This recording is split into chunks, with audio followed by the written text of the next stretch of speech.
नमस्कार। यात्रा विद राहुल पे आप सभी का स्वागत है। हमने स्वाध्याय में श्री वाल्मीकि कर्त द्वारा जो रामायण है उसका स्वाध्याय स्टार्ट किया है। हम पहुंच चुके हैं 19वें सर्ग में। इसमें क्या बताया जाएगा कि विश्वामित्र के मुख से श्री राम को साथ ले जाने की बात सुनकर राजा दशरथ दुखित एवं मूर्छित होना। तो इसमें विश्वामित्र ऋषि राजा दशरथ से श्री राम को ले जाने के बारे में बोलेंगे। तो ये बात सुनकर राजा दशरथ दुखी हो जाते हैं, तब मूर्छित हो जाते हैं। तो इसमें अब हम देखते हैं श्लोक नंबर 1 से। नरश्रेष्ठ महाराज दशरथ यह अद्भुत विस्तार से युक्त वचन सुनकर महातेजस्वी विश्वामित्र पुलकित हो उठे और इस प्रकार बोले, राजर्षि, ये बात आपके ही योग्य है। इस पृथ्वी पर दूसरे के मुख से ऐसे उदार वचन निकलने की संभावना नहीं है। क्यों न हो, आप महान कुल में उत्पन्न और वशिष्ठ जैसे ब्रह्मर्षि आपके उपदेशक हैं। अच्छा, अब जो बात मेरे हृदय में है उसे सुनिए। नरश्रेष्ठ, सुनकर उस कार्य को अवश्य पूर्ण करने का निश्चय कीजिए। आपने मेरा कार्य सिद्ध करने की प्रतिज्ञा की है, इस प्रतिज्ञा को सत्य कर दिखाइए। इससे पहले बार सर्ग में जब ऋषि विश्वामित्र आए थे तो उस समय राजा दशरथ बहुत ही ऊंची ऊंची बातें कर रहे थे कि आप जो भी बात बोलेंगे मैं करूँगा। तथा अब इस सर्ग में विश्वामित्र ऋषि राजा दशरथ से कुछ चीज मांग रहे हैं, उसके बारे में बताएंगे। पुरुष प्रवर, मैं सिद्धि के लिए एक नियम का अनुष्ठान करता हूँ। उसमें इच्छानुसार रूप धारण करने वाले 2 राक्षस विघ्न डाल रहे हैं। मेरे इस नियम का अधिकांश कार्य पूर्ण हो चुका है। अब उसकी समाप्ति समय वे 2 राक्षस आ रहे हैं। उनके नाम मारिच और सुभाव हैं। वे दोनों बलवान और सुरक्षित हैं। उन्होंने मेरी एक वेदी पर रक्त और मांस की वर्षा कर दी है। इस प्रकार उस समाप्तप्राय नियम में विघ्न पड़ जाने के कारण मेरा परिश्रम व्यर्थ गया है। मैं उत्साहहीन होकर उस स्थान से चला आया हूँ। पृथ्वीनाथ, उनके ऊपर अपने क्रोध का प्रयोग करूं, उन्हें शाप दे दूं, ऐसा विचार मेरे मन में नहीं आता, क्योंकि वह नियम ही ऐसा है जिसको आरंभ कर देने पर किसी को श्राप नहीं दिया जाता। अतः नरश्रेष्ठ, आप अपने काकपसधारी सत्य पराक्रमी सूरवीर ज्येष्ठ पुत्र श्री राम को मुझे दे दे। ये मुझसे सुरक्षित रहकर अपने दिव्य तेज से उन विघ्नकारी राक्षसों का नाश करने में समर्थ है। मैं इन्हें अनेक प्रकार का श्रेय प्रदान करूंगा, इसमें संशय नहीं है। उस श्रेय को पाकर ये तीनों लोकों के में विख्यात होंगे। श्री राम के सामने आकर वे दोनों राक्षस किसी तरह ठहर नहीं सकते।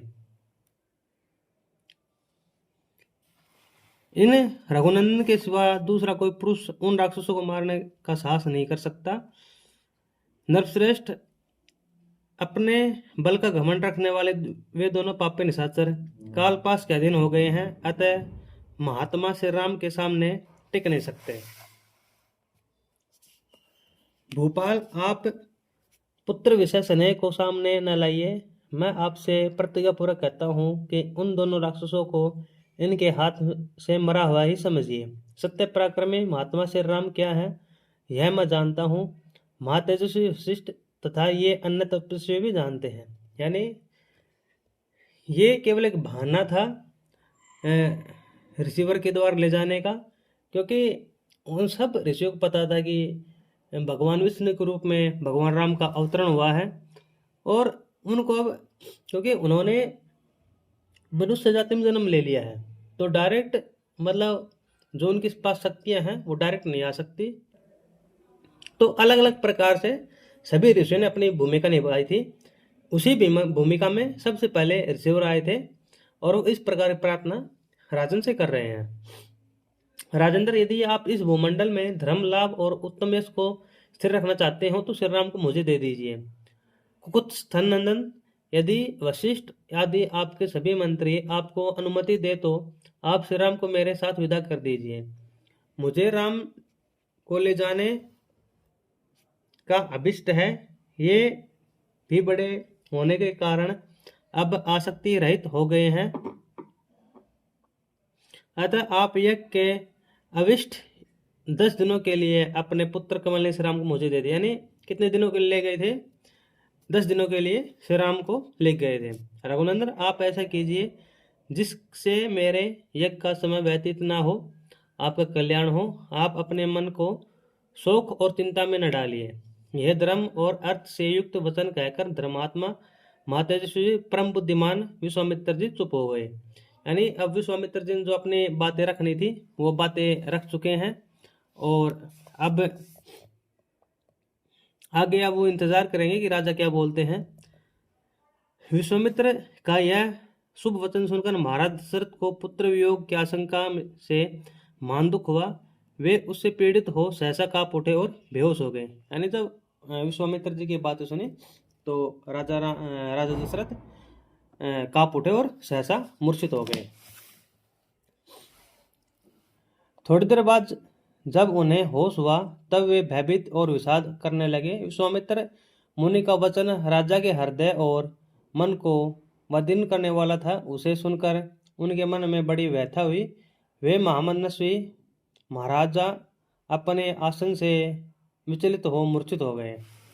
तो इस प्रकार हमने 19वां सर्ग कंप्लीट किया।